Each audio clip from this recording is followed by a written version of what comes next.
Ang buwan ang nagbibigay liwanag sa dilim.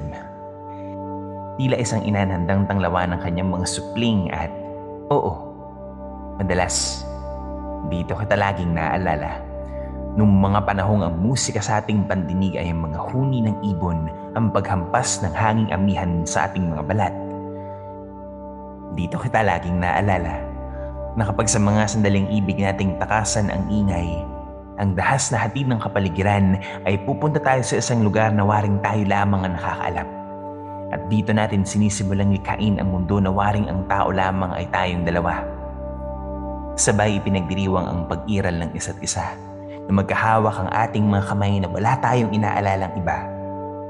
Magkayakap na para bang walang anumang tanda ng pagbitaw na nais nating maging ganito habang buhay.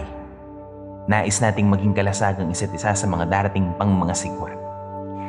Lalabanan natin ito ng magkasama. Subalit, ngayong wala ka na, ay mananatili sa alaala ang ikaw.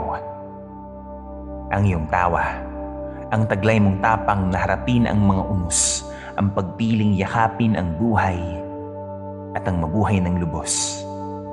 Lagit-laging babalikan ng mga panahong ang bawat yakap ang nagsisilbing paalala na may liwanag tayong matatagpuan sa kadiliman. Ang tinig mong laging pahinga sa panahon ng aking pagiging ligaw at lagalag.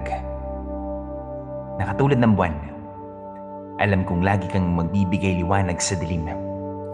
Tila isang inanahandang tanglawan ng kanyang mga supling.